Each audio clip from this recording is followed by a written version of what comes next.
Hi, everyone. Sixth Knee God Tano here, the internet's busiest music nerd. Hope you're doing well. And today, let's talk about this brand new hip hop media power rankings list that just came out from Complex. In their view, the top 35 most influential voices in hip hop media right now. Let's discuss the rankings on the list, where I placed on it a clip that specifically has to do with me, and the list's number one top dog placement.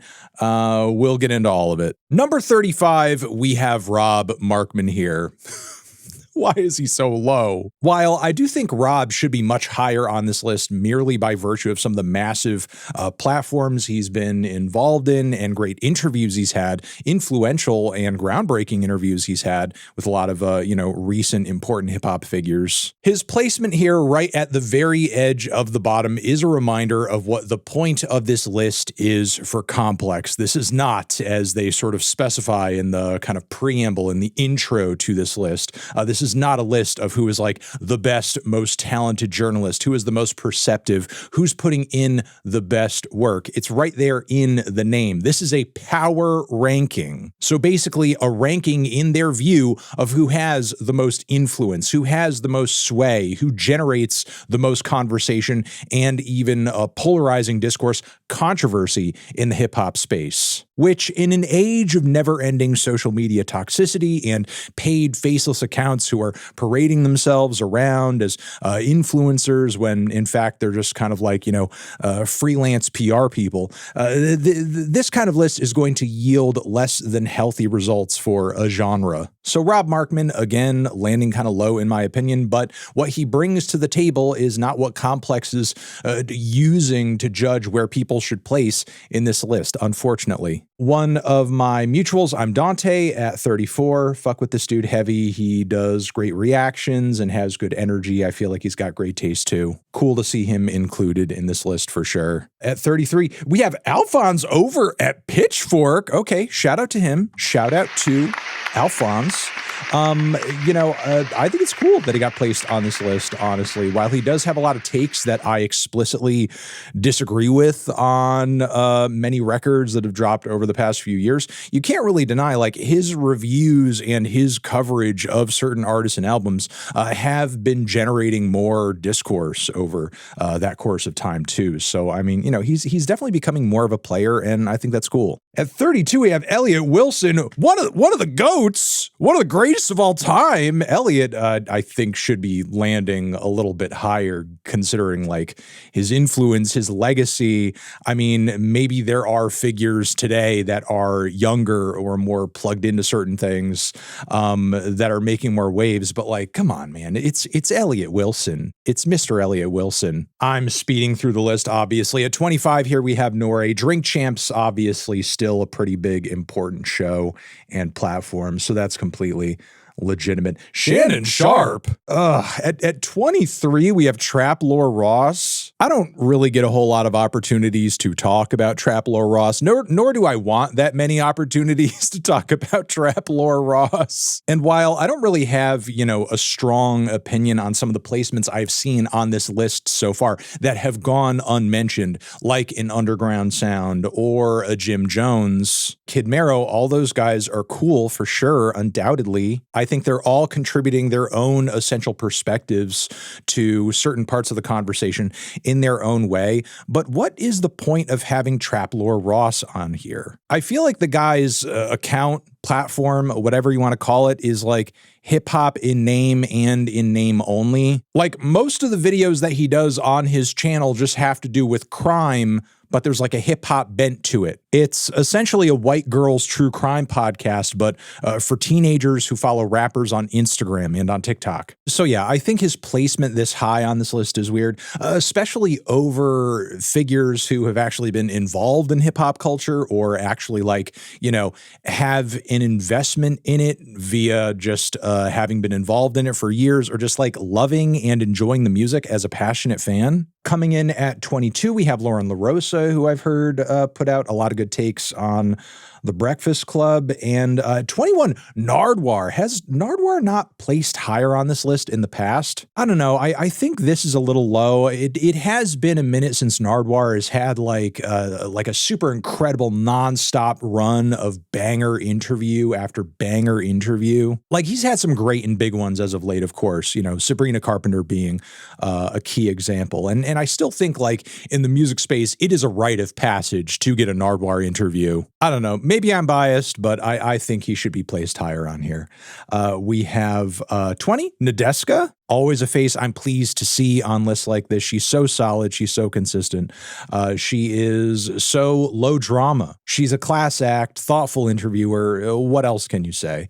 At 19, Neon. Okay, this is actually kind of like panning out to be a good thing. His picture didn't load, and that's okay because I do not want to see this guy's homely, dorky ass face, which, yes, that is coming from me, but I do not care. How is Neon on this list? This is more embarrassing than Trap Lore Ross. Not only because, by all accounts, this guy seemingly is a pretty terrible freaking person, but also on top of it, I don't even think this guy likes hip-hop music, or at least any hip-hop music that wouldn't be served to him on a Rap Caviar playlist. I'm not even sure if this guy has heard a hip-hop album from front to back without skipping a song. Trap Lore Ross, you could at least, like, convince me that this man has heard a rap record dropped before the year 2000 all the way through. This man sucks. He is garbage. He is trash. Why is he number 19 on this list, or on this list at all? Especially given, like, dudes like Justin Hunt are not included at all in this thing. That's a spoiler. Yeah, believe it or not. At number 17, we have Bootleg Kev. Kev, we got to do the interview. Hit me up. We will have a conversation. Let's see. At 16, we have John and Joe from the New York Times Popcast, which some may debate their placement on this list, especially over figures like Gillian Wallow at number 18. But you know what? They have been having like some pretty essential conversations that have been making a lot of waves in the music sphere and the hip hop sphere over the last few years. I mean, the biggest and most recent example, obviously, being around, Jack Harlow's comments with regards to getting blacker. So regardless of whether or not they are specifically as a media platform oriented around hip hop or not, they are generating content on a somewhat regular basis that is bringing a lot of conversations, essential conversations in the music space. Let's see. At 15, we have Cameron, someone who I'm very happy to see here because a lot of his interviews and podcasts as of late, especially that one with J. Cole not too long ago, have been really high quality, really coming out good. The regular shows and segments that he's been doing with Mace as well, they've been highly entertaining. His stuff is something you don't really ever feel bad about watching. It has equal opportunity to get real and ridiculous. Moving forward, we have Kai Cenat at number 12. Kai and the streaming scene, as it were, have been in an interesting spot as of late with regards to music. Kai has obviously been kind of, trying to keep more of a low profile and focus on things other than streaming and get more into fashion and stuff like that. So whether or not he plans to actually start making waves in the music space once again kind of remains to be seen. And while over the last few years, streaming and streamers, I would say, are still a very relevant element to, the music coverage and music discourse space. I think the novelty of it is wearing off a little bit. And the unpredictability of these platforms and the streamers who run them can be, I think, either a positive or a negative for an artist, depending on just what the outcome is of the whatever interaction they're having. I think Kai could be higher, but it would necessitate him really getting back into the trenches and engaging with music a lot harder.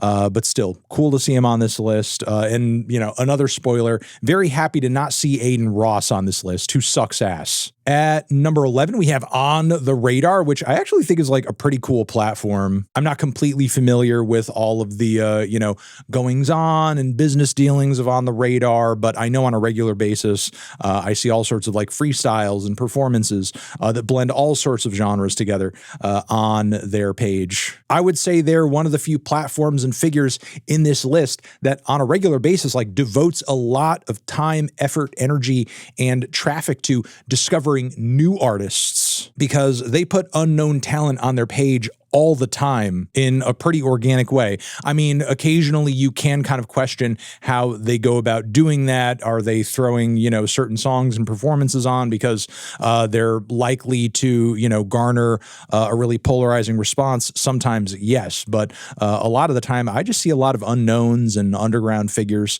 as well as popular artists as well, kind of side to side on there, doing their thing. The production quality, in my view, is usually there too. I love seeing them on this list, honestly. At number 10, we have Blackboy Max, who I believe is the highest placing streamer on this list. And again, kind of crazy since he just pretty much focuses on music, period. He recently performed at Rolling Loud 2, and there are a lot of new and underground artists who regularly go to him for an interview or a collab for some additional attention. At number 9, we have Ebro, who I think is a very essential, talented, necessary figure in the music commentary space, as hated and as derided as his name may be, among, for example, Drake's most obsessive and unhinged fans. The truth is, no matter how angry and pissed off you get at Ebro, he's always going to have more influence and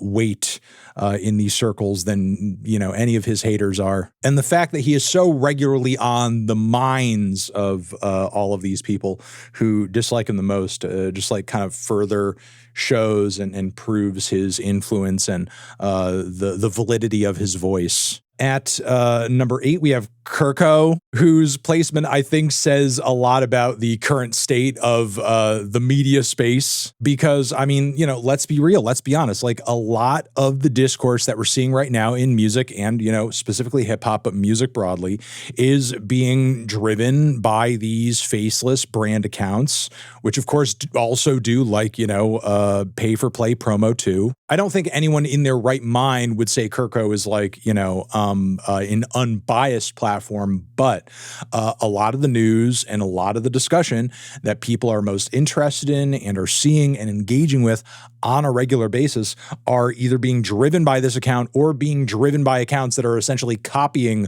the blueprint of this account. In fact, I would even sort of place Kirko or accounts of this genre in one sort of kit and caboodle placement a little bit higher because, again, it is what is sort of shaping and forming a lot of the discourse right now, whether you like it or not. Let's see. At number 7, we have Rory and Mal, two of my biggest fans in the music commentary space. Anthony Fantano? Tano? Some greaseball. Some Italian name. Oh my God. They're always saying nice things about my work. I really appreciate them. And then after this, at number 6, wow, just above Rory and Mal. Okay, wow. And at number 6, we have Anthony Fantano. And last year I ranked at number 8. I went up 2 points. Y'all know this is just my opinion, right? Is the sentence that sits under every review on Anthony Fantano's YouTube channel. But given the size of his platform, those opinions rarely stay casual. Artists and superfans take them personally, which is why he's still the defining music critic of our time. Fantano's full 10 to 20 minute reviews show wide knowledge on music, breaking down songwriting, sound choices, and more. He is still one of the few music critics out there whose reviews and rating system become news on other artists' pages, even Kirko too.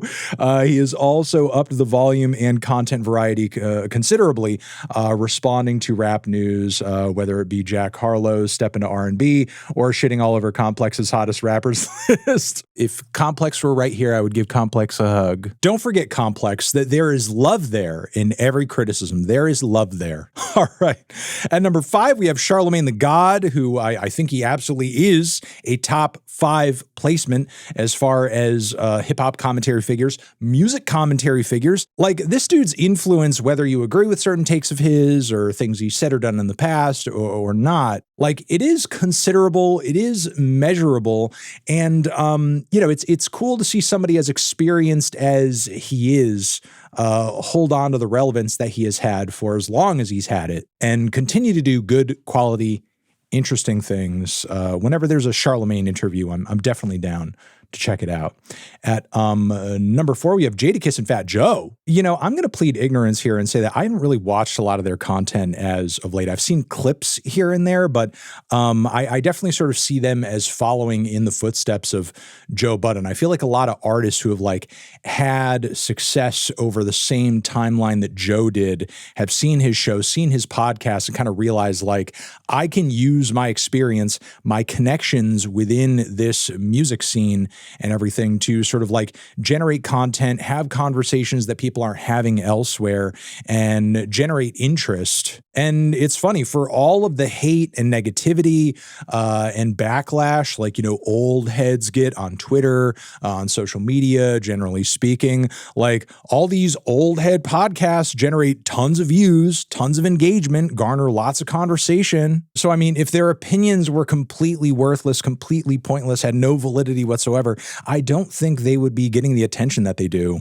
Moving forward, we have number 3, DJ Vlad, certainly a controversial figure in his own right, but he does continue to have like some of the biggest interviews ever in the hip hop space, point blank period. His platform is huge and undeniable and has a lot of impact. At number 2, we have Joe Budden, who I would honestly place him at number 1. I'd place him at number 1. I think as far as like putting out regular content, quality content, thoughtful content, and actually making podcasts and starting and initiating discussions that people genuinely engage in and are worth having, I think Joe is the guy. Joe is the dude. He should be numero uno. But who is numero uno? It's actually DJ Academics. Which, I mean, Complex said right from the outset, you know, they were not choosing the people on this list based on the quality of their work or, you know, the content of their moral character, which like, yeah, I guess that is true. Now, something I want to talk about before I get into the reality of this list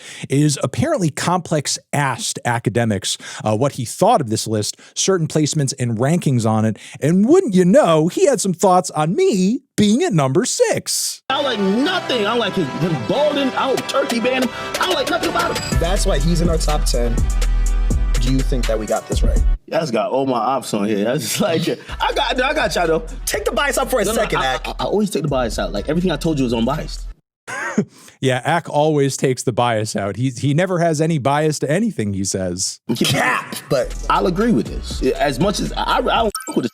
Like, you know what I mean? I really like, you know, when woke haters. Okay, clearly Academics does not like me. There's not really a whole lot of mutual appreciation going on these days between him and I. But it's funny how what he dislikes about me will change depending on where he's talking about me. If it's on the Academics TV or his own personal Twitter page, I'll be the racist scourge of the music reviewing commentary space, while he simultaneously loves Aiden Ross and also Nick Fuentes for whatever reason. But over here, I'm a woke hater, which even this framing I find to be very funny, because the issues I've publicly voiced having with Academics, I feel like aren't even woke. It's like the most baseline, centrist, everyone should be able to agree with this shit. Agree with this in terms of he does have an influence. I could be objective enough to say, this is actually accurate. I would have him at 6 and have, you know, Platboy Max at 7. I don't